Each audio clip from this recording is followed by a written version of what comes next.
नमस्कार साथियों, आज मैं आपसे कुछ बातें ईमानदारी से करना चाहता हूं। रेप एक ऐसा नृशंस कृत्य है जिसको सभ्य समाज में कोई जगह नहीं मिल सकती।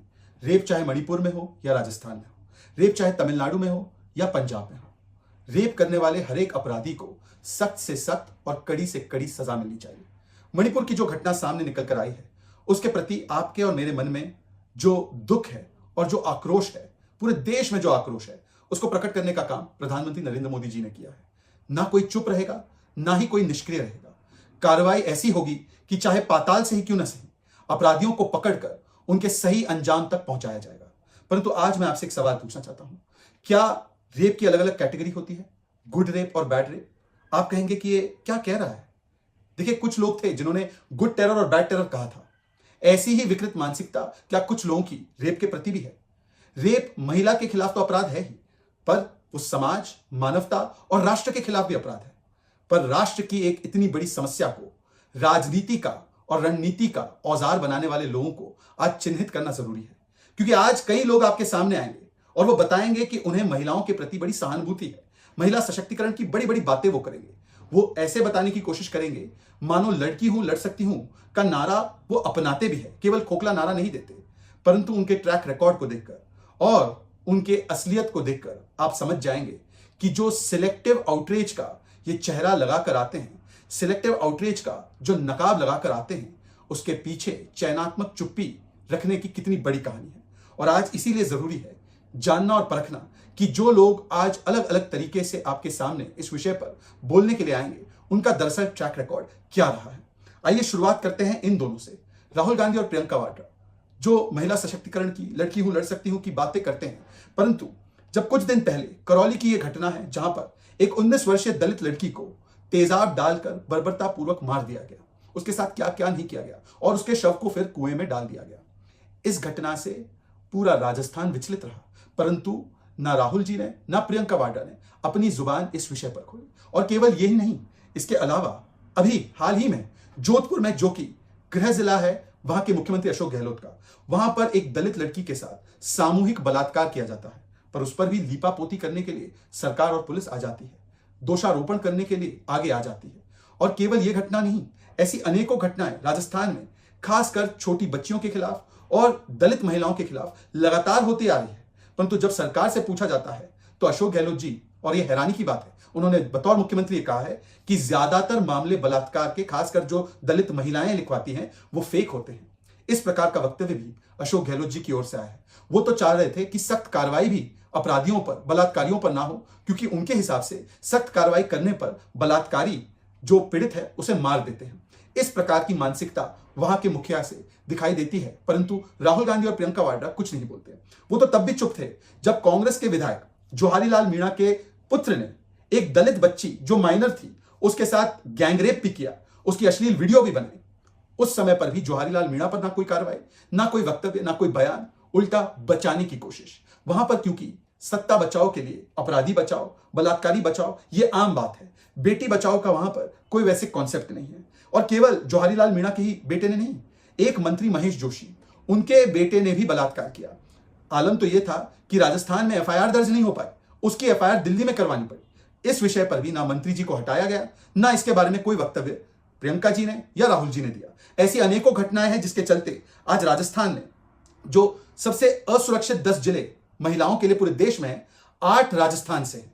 यह स्थिति बन चुकी है महिला सुरक्षा की राजस्थान में कांग्रेस सरकार के तहत। 2021 का अगर आप एनसीआरबी का डेटा देखें तो राजस्थान बलात्कार के मामले में, महिला उत्पीड़न के मामले में नंबर 1 की पोजीशन पर था। सबसे ज्यादा घटनाएं वहां पर होती है, चाहे वो महिलाएं हो, चाहे वो बच्चियां हो, या चाहे वो दलित महिलाएं हो। परंतु वहां की सरकार का क्या रुख है?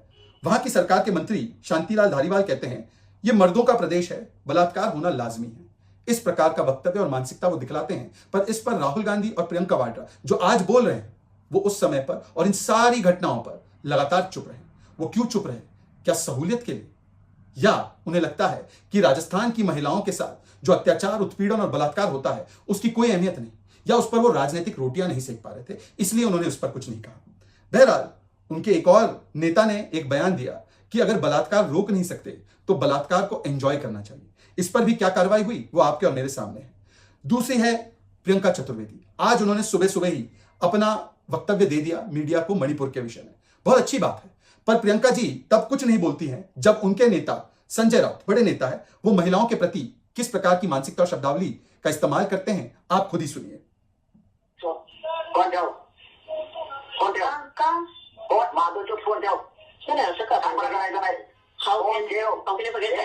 अरे जाते मार दो, चुप जाए, चुप जानकारी को। माफी चाहता हूं कि ये सुनाना पड़ा। यह है संजय राउत। इस पर प्रियंका चतुर्वेदी और उद्धव सेना कुछ बोली? आप ढूंढ लीजिएगा, मिल जाएगा तो मुझे भी बता दीजिएगा। बहरहाल उनके नेताओं की लंबी फहरिस्त है, उनके कृत्यों की, महिलाओं के खिलाफ उत्पीड़न करने की। अभी हाल ही में उनके एक नेता जो बीड़ से आते हैं, वहां के उनके डिस्ट्रिक्ट प्रेसिडेंट थे, वो तो किस प्रकार से छोटी छोटी बच्चियों को वैश्यावृत्ति की ओर ढकेल रहे थे और उससे किस प्रकार से ब्रोथेल का बिजनेस चला रहे थे। ये राजनीतिक कार्यकर्ता है, पर चला रहे थे वैश्याला और चला रहे थे इस प्रकार का धंधा। और इस पर भी प्रियंका वाड्रा, प्रियंका चतुर्वेदी, ये सारे लोग चुप रहे, इस पर कोई वक्तव्य नहीं दिया। प्रियंका वाड्रा उद्धव जी की सहयोगी है, एलाय है, और प्रियंका चतुर्वेदी उन्हीं की पार्टी में है। दोनों ही महिलाओं के मुद्दों पर बोलती हैं, पर इस मामले में थोड़ा सा इनकन्वीनियंट था, इसीलिए नहीं बोला गया। बहरहाल हम आगे बढ़ते हैं। आज आपने देखा होगा सुबह सुबह स्वाति मालीवाल जी और अरविंद केजरीवाल जी, इनका भी वक्तव्य आया। वैसे तो इनकी पार्टी का एक लंबा एक इतिहास है महिलाओं का उत्पीड़न, महिलाओं का शोषण करने का। कहीं पर टिकट के लालच में, कहीं पर छोटी बच्ची को नौकरी देने के लालच में, कहीं पर किसी और लालच में किसी के साथ शोषण करना, इस प्रकार की घटनाएं तो बहुत सारी आम आदमी पार्टी की आपको मिल ही जाएगी। पंजाब के इनके एक मंत्री ने तो एक छोटे से बालक जो एससी समाज से आता है, उसके साथ भी उत्पीड़न किया। एससी कमीशन का उनको नोटिस भी गया, गवर्नर साहब ने रिपोर्ट भी मांगी, परंतु उस पूरे मामले को रफा दफा कर दिया और वहां पर जो पीड़ित है उसको इस प्रकार से धमकाया गया कि अब वो मामला कहीं आगे नहीं बढ़ पा रहा है। इस्तीफा लेना तो दूर की बात, वक्तव्य भी जारी नहीं किया गया था स्वाति मालीवाल जी के द्वारा, ना आम आदमी पार्टी के द्वारा।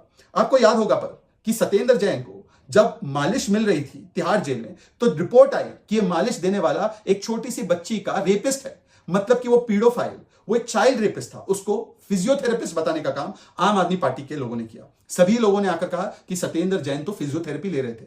सच सामने आ गया कि वो बच्ची का बलात्कारी था। उसके माता पिता पर क्या गुजरी होगी, इस पर आम आदमी पार्टी और उनके तमाम जो प्रतिभाशाली वक्तव्य रखने वाले इनके प्रवक्ता हैं, कुछ नहीं बोल पाए। आपको यह कांड तो याद होगा, इसको कई लोग वीडियो कांड कहते हैं, राशन कार्ड कांड भी कहते हैं। यह है होनहार मंत्री आम आदमी पार्टी के संदीप कुमार। जब उन्होंने राशन कार्ड बनाने के लिए महिलाओं का शोषण किया, तो आम आदमी पार्टी के ऑफिशियल प्रवक्ता और बड़े नेता ने आकर उसको डिफेंड भी किया। यह कहा कि नहीं नहीं, ये तो उनके साथ कॉन्स्पिरेसी की जा रही है, ये तो बड़े मासूम हैं और ये फंसाए जा रहे हैं। मतलब इस प्रकार का एविडेंस सामने आने के बाद भी, शोषण का पूरा किस्सा सामने आने के बाद भी, ये उनका स्टैंड रहा, ये उनकी हकीकत है। अपने समय पर उन्होंने क्या क्या किया है, यह जानना जरूरी है आपके लिए, क्योंकि आज यही लोग आपके सामने आएंगे और बड़े बड़े स्टेटमेंट और बड़ी बड़ी बातें करेंगे महिला सशक्तिकरण को लेकर। पर इनका ट्रैक रिकॉर्ड क्या है, यह जरा आप ध्यान में रखना, क्योंकि ये जो सिलेक्टिव आउटरीच का मास्क है, उसके पीछे कैसे चयनात्मक चुप्पी का एक चेहरा दिखाई देता है, वो आप समझ जाएंगे। यह है उनके नेता 23 वर्षीय लड़की का शोषण करते हुए। कहीं पर पंजाब और पटियाला में रेप की घटनाएं सामने आती है, कहीं अमृतसर में घटनाएं सामने आती है कि किस प्रकार से आपके नेताओं ने बच्चियों का शोषण किया। पर इन तमाम मुद्दों पर ना महिला कमीशन की चेयरपर्सन स्वाति मालीवाल ने कुछ किया, ना अरविंद केजरीवाल ने उन पर कार्रवाई की। यह है ममता दीदी, इनकी पार्टी है टीएमसी। इनका भी आज वक्तव्य आ गया है और ये और भी बोलेंगे। महुआ मित्रा जी इनकी पार्टी में है, वो लगातार बोलती रहती है, परंतु जब अभी कुछ महीने पहले नादियाड डिस्ट्रिक्ट की एक घटना सामने आई जहां पर एक 14 साल की बच्ची के साथ बलात्कार हुआ, तो वहां पर ममता जी ने कहा कि ये लव अफेयर था, ये बलात्कार थोड़ी था। और ये कोई पहली बार नहीं है जहां पर ममता दीदी ने विक्टिम शेमिंग, जिसको हम कहते हैं कि पीड़ित पर ही या पीड़िता पर ही दोष डालने का काम किया हो। पार्क स्ट्रीट रेप का केस तो याद है ना आपको, पार्क स्ट्रीट रेप केस को तो फैब्रिकेटेड बोल दिया था 2012 में, मतलब वो रेप हुआ ही नहीं। महिला कह रही है मेरे साथ रेप हुआ, परंतु ममता दीदी जो मां माटी मानुष की बात करती है, वो कहती है रेप ही नहीं हुआ, फैब्रिकेटेड केस है। और उनके सांसद ने तो उस पर एक और भद्दा स्पिन डाल दिया। मतलब कि यहां पर आप देखिए ट्रेंड क्या है, यहां पर रेप पर वक्तव्य देना दूर की बात, रेप पर कार्रवाई करना दूर की बात, अपराधियों को संरक्षण देने के लिए बयान दिए गए। ऐसे कई उदाहरण राजस्थान में भी मैंने आपको दिखाए, ऐसे कई उदाहरण आम आदमी पार्टी और दिल्ली की सरकार चलाने वाले केजरीवाल के द्वारा भी दिखाए, और अब तृणमूल कांग्रेस और पश्चिम बंगाल में भी किस प्रकार से यह किया गया, ये आपके सामने है। इस प्रकार के वक्तव्य देने वाले लोग आज बड़ी बड़ी बातें कर रहे हैं। आपको तो पता होगा कि रिवेंज रेप का जो एकमात्र कॉन्सेप्ट जो देश की आत्मा को झंझोड़ के रखता है, वो अगर कहीं दिखाई दिया तो पश्चिम बंगाल। चुनावी हिंसा तो हमने इस बार भी देखी, 52 लोग मारे गए। 2021 में जब चुनाव जीत गई ममता दीदी, तो उसके बाद जो हिंसा का नंगा नाच हुआ, उसमें टीएमसी के कार्यकर्ताओं ने क्या छोटी बच्ची क्या बुजुर्ग महिला, सबको रिवेंज रेप का एक प्रकार से शिकार बनाया। रिवेंज रेप से उनको पनिश किया गया क्योंकि उन्होंने टीएमसी को वोट नहीं दिया था। और ये महिलाओं ने एफिडेविट दायर किया है सुप्रीम कोर्ट में। 17 वर्ष की महिला हो या 64 वर्ष की दादी माँ की उम्र वाली हमारी कोई महिला हो, किसी को नहीं बख्शा गया। उन्होंने एफिडेविट में इस पूरी कहानी को बहुत ही दुख से और दर्द से बयां किया है।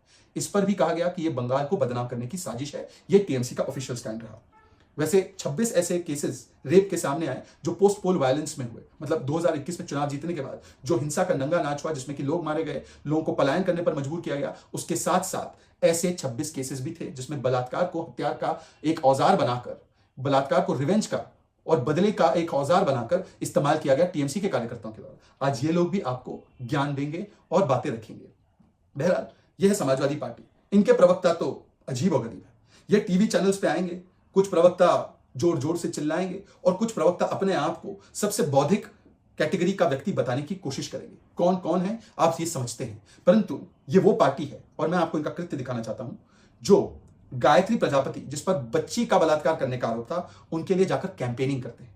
आज वो आकर आपको बातें बताएंगे महिला सशक्तिकरण की। और केवल कैंपेनिंग ही नहीं, जब कन्विक्ट हो गए गायत्री प्रजापति पॉक्सो एक्ट में महिला उत्पीड़न और महिला बलात्कार के लिए, बच्ची के बलात्कार के लिए वो कन्विक्ट हो जाते हैं, तो उनके परिवार से ही टिकट दिया जाता है, क्योंकि उनको संरक्षण देना है।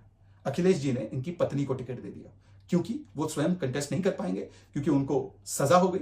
तो उनकी पत्नी को टिकट देकर उनके साथ संरक्षण देने का काम अगर किसी ने किया तो वो अखिलेश यादव जी और समाजवादी पार्टी ने किया। वैसे बॉयज विल बी बॉयज वाली कहानी भी तो आप जानते ही हैं, उसको दोहराने की आवश्यकता नहीं है। और ये है समाजवादी पार्टी के एक और नमूने, या मैं कह सकता हूं उदाहरण। आजम खान जी ने जयाप्रदा जी के लिए क्या कहा था, यह वक्तव्य मैं दोहरा भी नहीं सकता। किस प्रकार से उनके बारे में ये टिप्पणियां की गई थी, ये आप जरा ध्यान से पढ़ना। Azam Khan says rival Jayaprada wears dash dash. ये पार्टी आकर आज आपको महिला सशक्तिकरण और महिलाओं के हितों के बारे में और महिला सुरक्षित कैसे रहेंगी उसके बारे में बताएंगे। जब मैरिज की एज, शादी की एज को 18 से 21 करने की बात चल रही थी, तब उनके सांसद शफीकुर रहमान बर्क, बुजुर्ग सांसद है, वो कहते हैं कि यह करने से महिलाएं आवारा हो जाएंगी। यदि महिलाओं की शादी करने की उम्र 18 से 21 हो जाएंगी तो वो आवारा हो जाएंगी। ये उनका स्टैंड है। ये वही व्यक्ति है और ये वही समूह, चाहे कांग्रेस, चाहे आम आदमी पार्टी, चाहे समाजवादी पार्टी, जो 3 तलाक के कानून का भी विरोध करते हैं, जो कि महिला सशक्तिकरण के लिए एक बहुत बड़ा हथियार है। क्यों? क्योंकि वोट बैंक पॉलिटिक्स ज्यादा जरूरी है और 3 तलाक का कानून आना चाहिए और 3 तलाक निरस्त होना चाहिए, ये सुप्रीम कोर्ट ने कहा था। फिर भी वो उसके खिलाफ है, पर आज वो महिला सशक्तिकरण और महिला अधिकारों के साथ है। और अपने अपने केसेस में जहां पर रेप हुए, बलात्कार हुए, अपने राज्यों में या अपने कार्यकर्ताओं के द्वारा, उस पर उन्होंने क्या स्टैंड लिया वो आपके सामने है। यह है मिस्टर स्टैलिन। डीएमके की सरकार है तमिलनाडु में, चीफ मिनिस्टर है तमिलनाडु के, और इनके साथ है एक ऐसे व्यक्ति जिन पर 1 नहीं, 2 नहीं, 3 नहीं, 5 नहीं, 17, जी हां 17 मॉलेस्टेशन और सेक्सुअल असॉल्ट के केसेस है। आपको फिर लग रहा होगा इनके ऊपर 17 एफआईआर होगी। नहीं, एक भी एफआईआर नहीं, 0 एफआईआर, क्योंकि ये तमिलनाडु है, ये दिल्ली थोड़ी है, ये उत्तर प्रदेश थोड़ी है, ये कोई भाजपा शासित प्रदेश थोड़ी है, ये तमिलनाडु है। ये डीएमके और कांग्रेस शासन चलाती है। 17 महिलाएं, 20 महिलाएं, हजारों महिलाएं आकर कह दें तो क्या हुआ? एफआईआर करना दूर की बात है, बर्थडे पे इस प्रकार के व्यक्ति के साथ फोटो खिंचवाकर क्या संदेश भेज रहे हैं स्टालिन और कांग्रेस की सरकार, ये आप भी समझ सकते हैं कि सरकार किसके साथ है। वैसे तो अनिवार्य होता है ना एफआईआर दर्ज करवाना। चीख चीख कर कांग्रेस के प्रवक्ता इसी विषय को तो बोलते आ रहे हैं। इसमें क्या हुआ है इसके बारे में कुछ नहीं बोलेंगे। इनका नाम वैरामुत्तु है और इनको जो सम्मानित करने वाले व्यक्ति है वो स्टालिन है। और इन्होंने किन किन को प्रताड़ित किया है उनके सोशल मीडिया पर जाकर आप देख लीजिए। चिन्मयी श्रीपदा से लेकर कई सारे ऐसे नामी गिनामी सिंगर्स और बाकी लोग हैं जिनको वैरामुत्तु जी ने एलिजिडली उनको सेक्सुअली असॉल्ट भी किया है, उनके साथ ऐसी चीजें की है जिसका वर्णन नहीं किया जा सकता। परंतु ये सब गुड रेप में आता है या गुड मॉलेस्टेशन में आता है, बैड मॉलेस्टेशन में नहीं आता, बैड रेप में नहीं आता। अगर ये बैड रेप होता तब तो राहुल गांधी, प्रियंका वाड्रा, अखिलेश जी, ममता दीदी इन चीजों पर स्टैंड लेते, पर क्योंकि ये सारे गुड रेप्स में आते हैं तो इसीलिए इनके ऊपर बोलना प्रतिबंधित है। अपने राज्यों पर, अपने कार्यकर्ताओं के द्वारा किए गए कृत्यों पर कुछ नहीं बोलना, चुप रह जाना। जब कश्मीर से हजारों लाखों की तादाद में हिंदू महिलाओं के साथ बलात्कार किया गया और उनको रलीफ शरीफ गरीफ कहकर वहां से भगा दिया गया, वहां से पलायन करने के लिए मजबूर कर दिया गया, वहां पर नारे भी लगे कि आप घाटी छोड़कर चले जाएं और अपनी मां बहनों बेटियों को छोड़ दीजिए, तब इस पूरी घटनाक्रम को काल्पनिक भी कहने वाले यही समूह के लोग हैं। कश्मीर में जो होता है अत्याचार या हुआ था अत्याचार, वो काल्पनिक है। जो राजस्थान में हो, जो तमिलनाडु में हो, जो पंजाब में हो, जो आम आदमी पार्टी के कार्यकर्ता करे, जो समाजवादी पार्टी के नेता करे, वो सारी चीजें चुप रहने के विषय है। और बाकी के विषयों पर आपको सिलेक्टिव आउटरीच दिखाना है और फिर चयनात्मक रूप से चुप रह जाना है। मुझे उम्मीद है कि आज जब ये सारे लोग आकर बोलने लगेंगे, तब जो भी तथ्य मैंने आपको दिखाए हैं वो तथ्य उनके सामने रखकर उनसे पूछा जाएगा कि राजस्थान नंबर 1 क्यों है बलात्कार के मामले में। अखिलेश यादव ने बलात्कारियों को और महिला उत्पीड़न करने वाले लोगों को और महिला विरोधी मानसिकता रखने वालों को पेट्रोनाइज क्यों किया है? क्यों सेक्स कांड का वीडियो करने वाले मंत्रियों को बचाने का काम आम आदमी पार्टी ने किया?